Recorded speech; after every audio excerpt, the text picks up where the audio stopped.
Crónicas de lo desconocido. El misterio de la Casa 66.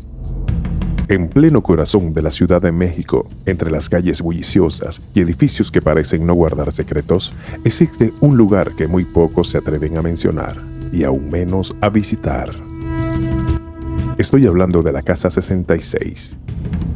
Un hogar aparentemente común que ha presenciado desapariciones, fenómenos inexplicables y lo más inquietante de todo, jamás ha dejado ir a nadie que entre después de la medianoche.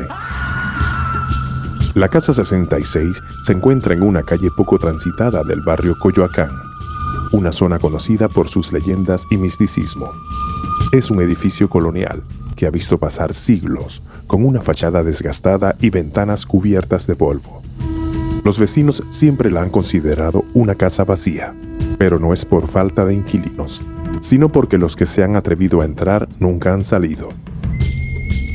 Todo comenzó en 1978, cuando un hombre llamado Eduardo Cárdenas decidió mudarse a la casa.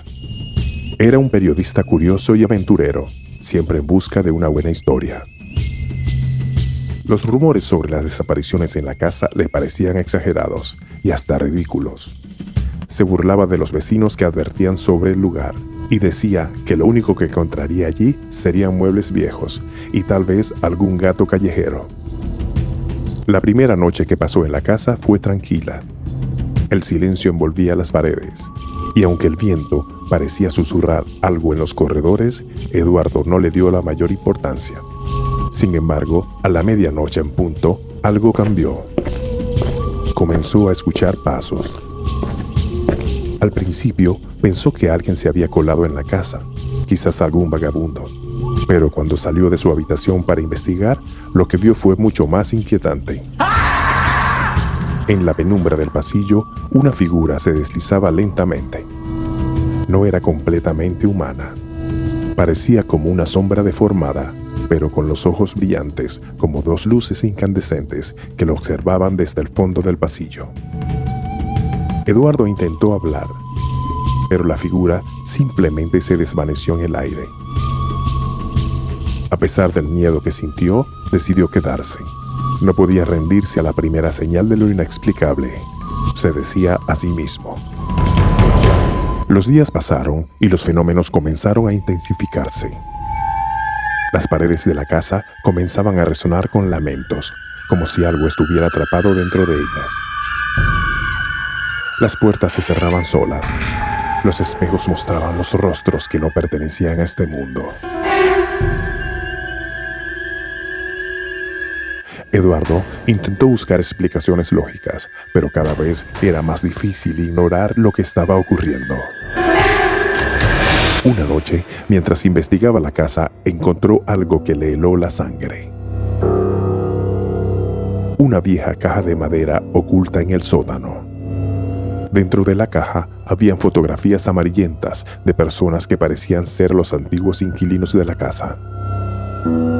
Todas las fotos tenían algo en común. Los rostros de las personas estaban rasgados o borrados, como si alguien o algo hubiera querido eliminarlos de la memoria. El rostro de Eduardo comenzó a aparecer en los espejos, pero no como un reflejo. Era como si estuviera siendo observado desde dentro de ellos. Desesperado, intentó irse, pero cada vez que intentaba cruzar la puerta principal, la casa lo hacía retroceder. Los pasillos se extendían, las puertas se cerraban violentamente, y los gritos de quienes habían desaparecido en la casa llenaban el aire. Lo último que se supo de Eduardo Cárdenas fue un mensaje de voz que dejó en la contestadora de su mejor amigo. No puedo salir. La casa me está atrapando. Hay algo más aquí, algo más que no me deja ir. Si no sabes de mí en un par de días, busca en la Casa 66. Nunca lo encontraron. Y así, la Casa 66 permanece en silencio, esperando su próxima víctima.